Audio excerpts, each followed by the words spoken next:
Hey everyone, welcome back to another Fun Fact Friday live here at University Animal Clinic. And today I thought we'd talk about something that is an important conversation to have, but can be kind of difficult. And I've debated about doing it here, but I think it's really important. And after yesterday, we had to say goodbye to a really important client and patient to us, and it can be really sad. And so I kind of wanted to discuss euthanasia here with you, mainly because I want to debunk a lot of the stigmas around it. It is something that's okay to talk about, and we want you to talk to us about it. We're trained to be able to have these kinds of conversations as veterinarians, and our technical staff are trained to talk to you about not only the procedure and how everything happens, but also to try to help you through kind of what you're feeling. I know that sometimes it can be one of the most difficult decisions that you have to make for your pet, but we know that you're doing this out of the goodness of your heart for them. It's a selfless decision. You're doing this to help end pain and sometimes even suffering in some of our pets. So it's one of the most selfless things that we get to do for our pets is we want them to be with us forever, but we're doing this because we know it's in their best interest. So we understand that, we know that, and we can help you talk about it and talk through it. So please, please don't hesitate to bring it up. If you have a geriatric older pet, start the conversation at any time if you want to ask about kind of what to look for, what to think about. We have lots of tips we can talk about, kind of looking for good days versus bad days, and do we have more of those good days than bad days, and what does quality look like to everybody? It's different for every person, and that's why I say it's important to have the conversation. There's not one canned thing to talk about. Every single pet is different. Every single person is different. So it's part of this conversation. We want to make sure that you feel comfortable. This is something that's super important for us to make sure that you feel comfortable in talking about this. We also want to make sure you know all of your options.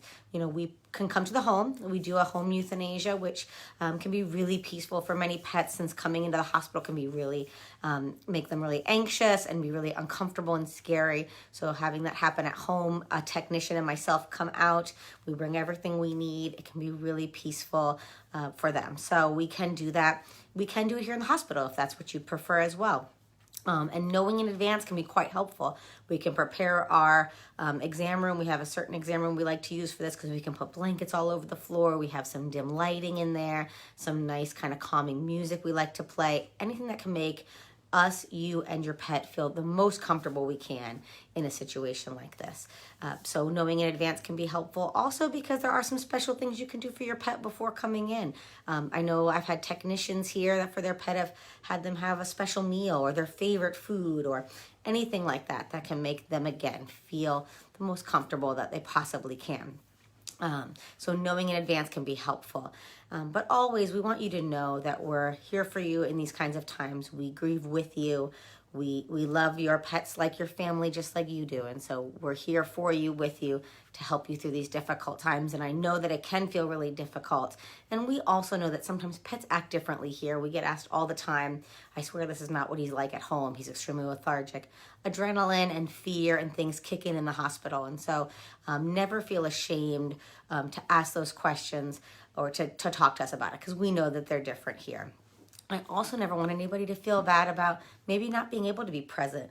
It's a very individual, personal decision whether you do or do not want to be with your pet, and there is no right or wrong way. But no, your pets are never alone. My staff and I are here with them throughout the whole time, holding their little paw and being with them. But no, there's no right or wrong decision whether you want to or don't want to be with your pet during that time frame.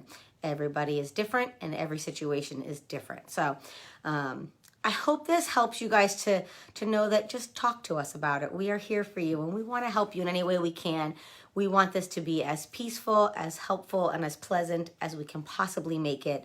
And if there's anything that we can do to do that, no request or question is out of the ordinary. We get asked all kinds of things, from having some hair samples, which the cremation company, the Pet Loss Center that we work with, is amazing. They create these beautiful urns if you would like your ashes returned to you as an option. They also provide grief counseling through their services, whether you get private or communal cremation. And that is amazing, because just like we grieve for are human people. We grieve for our pets too. And so having somebody you can talk to about that is so, so, so important.